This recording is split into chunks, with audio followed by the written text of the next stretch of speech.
Right, so I'll just put the definition of a Taylor expansion just so we can get onto Maclaurin series, because this is all they want you to look at for the maths, but just having a little bit of background knowledge of where it comes from, I think will just help a little bit. So a Taylor expansion is of a function, of a function. It's because it's the Taylor series expansion of a function.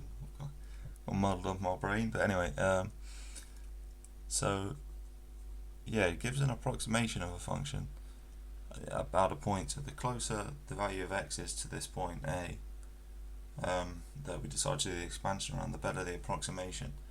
And the point is, all the Maclaurin series is we take a is equal to 0, so we do the expansion around 0. Okay, so Maclaurin expansions are good approximations for functions when x is small, okay, when x is near to 0.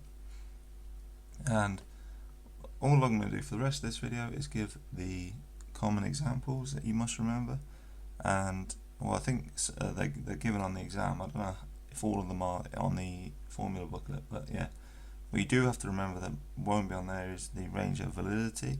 So some of them are not valid for certain values of x, and you have to remember that.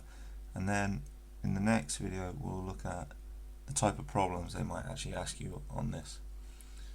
So the first one is 1 plus x to the power of minus 1. That is equal to 1 minus x plus x squared minus x cubed, so on. Okay, so you can see the signs just oscillating here, and the powers are just increasing. Should say approximately equal to, I guess, but if it goes on forever, it would be an exact value. So okay, if you write, that's another key thing.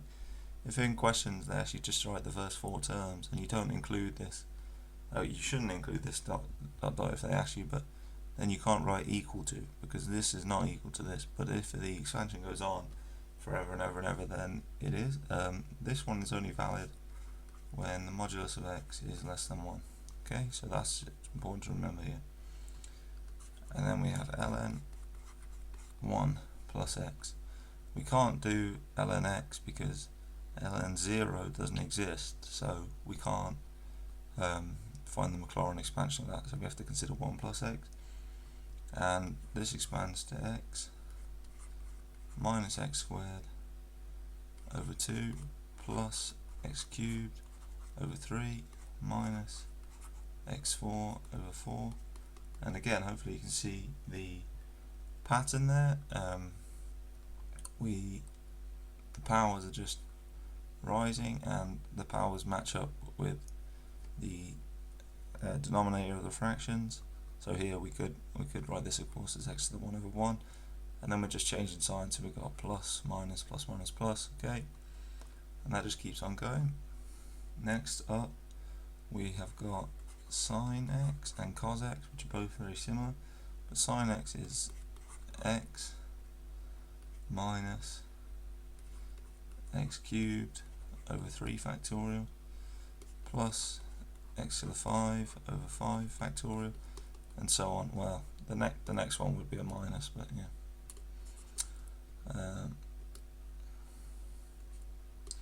Yeah, so the reason we get these almost missing terms here is because sine evaluated at 0 doesn't exist, so we're not, all the even derivatives disappear when we evaluate the Maclaurin series. So this is the first derivative, third derivative, fifth derivative, okay, and cos we get the opposite effect. Cos x we get is equal to 1 minus x squared over 2 factorial plus x to the 4 over 4 factorial minus, okay, and then the same pattern again, this oscillating sign, this time with matching the denominator with what we have, but we're taking a factorial on the bottom.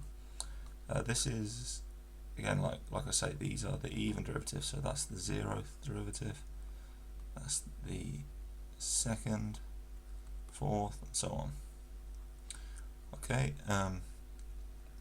and finally, the last one we're going to look at is possibly the simplest one. Oh, a note for sine and cos modulus of x less than or equal to 1. Okay, and then also e to the x is equal to 1 plus x squared over 2 factorial plus x cubed over 3 factorial. So that is nice and simple. Okay, all positive terms. The power's increasing, then we just get the factorial on the bottom. Of course, this is again the same as, we could write this 1 as x to the 0, and then we're over 0 factorial over 1 factorial. That's an equivalent form, and then you can see the pattern nicely. That's all we're going to look at in this video. The type of problems that we'll have to look at in the future might be, we've got some function that's a combination of these, and we have to try write out the Maclaurin expansion for that using these well-known formula, and then consider ranges of validity too. If you do have any questions about this, let me know down in the comments. If you enjoyed this video, please be sure to like and subscribe, and I hope to see you in the next one.